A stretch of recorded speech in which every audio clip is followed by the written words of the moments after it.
You changed your wallpaper this week, or your playlist, or the way you sit in public. Something small, something nobody would notice, except that's the problem. You wanted them to notice. You adjusted something about your surface because the version of you that existed last week didn't feel like enough, and you thought a small edit would close the gap between who you are and who you perform. It didn't. It never does. And the fact that you're here watching a video about a fictional monster at an hour you won't mention to anyone tomorrow tells me the gap is getting wider.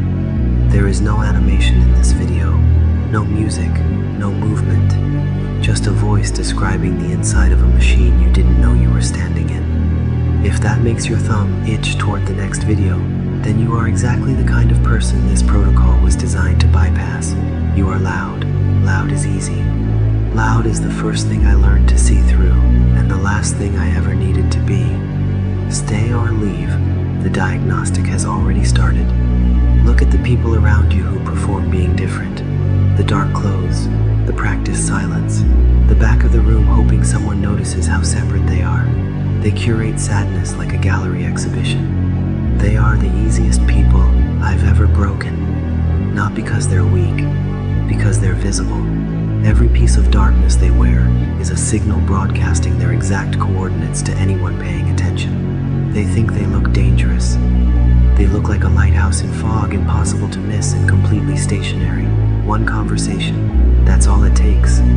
One conversation where I reflect their loneliness back at them with slightly more warmth than they're used to, and they hand me the keys to every door inside them. They mistake being noticed for being powerful. Those are opposite things. Real power looks like nothing. Real power wears a plain face and a calm voice, and remembers your birthday, and asks about your mother, and never once triggers the alarm behind your eyes that warns you when something dangerous is sitting across the table.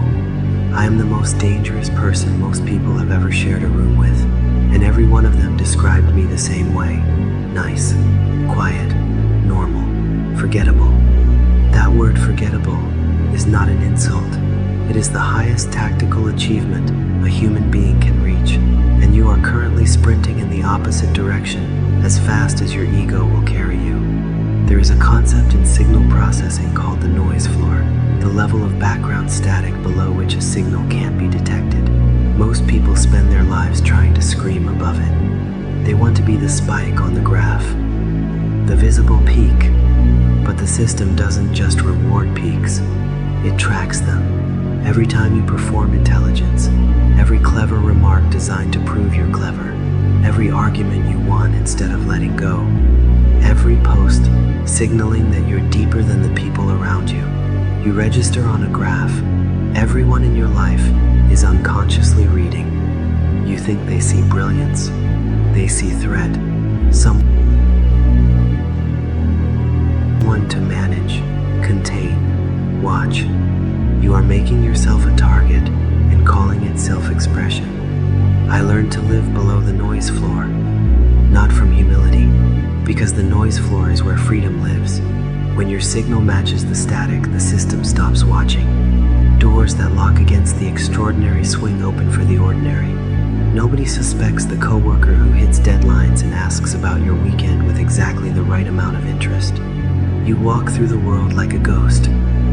Not the dramatic kind. The kind that's standing in the room while everyone debates whether ghosts exist. Now, let me tell you how the mirror works. Humans trust what looks like them. When you meet someone who matches your speech patterns, your values, your emotional rhythm, your brain labels them safe before your conscious mind finishes its first read. You don't decide to trust them. Your biology decides for you. I don't project personality. I absorb yours and return it with better lighting. If you need a listener, I become the most patient ears you've ever spoken into. If you need someone to admire you, I find the thing you're most proud of and treat it with exactly the reverence you've been starving for. You don't see me, you see yourself, and people always trust themselves. The cost is real. To mirror perfectly, the space behind the mirror has to be empty. Every identity I've worn, and I've worn dozens, each one seamless, each one loved, required me to subtract another piece of whatever was originally there. I didn't lose myself dramatically. I lost myself the way a coastline loses land, slowly, quietly, until one morning I reached behind my own face and my hand passed through. Stop, check something, think about the last week. How many times did you do something specifically so someone would notice? The book you carried, the opinion you voiced, the silence you held a beat too long. How many of your choices were made for an audience that wasn't even watching? Count them honestly. That number is your detection probability. If it's higher than you expected, then every move you're making is being read by a system you can't see because you're too busy performing to notice who's watching the performance. Light Yagami failed because he needed to be top of the class. That's a signal. Aizen failed because he needed to be seen as transcendent. That's a signal. Every mastermind who announced themselves handed their enemy a tracking frequency. I never announced anything. I walked into rooms wearing the statistical average of every person in them. I asked questions instead of making statements because questions make people feel important, and important people don't investigate the person making them feel that way. When I needed someone to break, I didn't raise my voice. I sat across from them in a quiet room and showed them the one truth they'd spent their whole life building walls to avoid. I didn't push the wall. I described what was behind it, accurately, gently. They did the rest themselves. You can't unmask someone wearing the face of the crowd. Here is your diagnostic.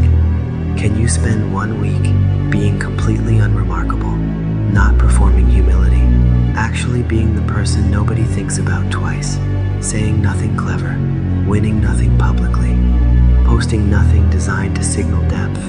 Can you be background noise for 7 days without your ego clawing back to the surface, screaming to be seen?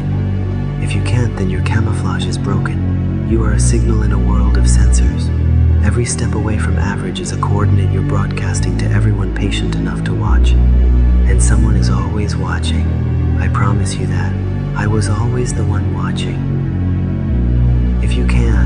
If you survive the week and discover that invisibility doesn't make you less, but makes the world more visible to you, then you found something most people never find. The noise floor isn't a prison, it's a window. From below it you see every signal, every performance, every desperate broadcast the people above you are sending without knowing it. They can't see you, but you can see everything. When this ends, sit in silence for 60 seconds. Not to prove anything, to practice disappearing. Feel what it's like when no one is watching and no one is grading your stillness. That feeling, that specific emptiness, is not weakness. It's the last place anyone would think to look for you. And that's exactly where you want to be.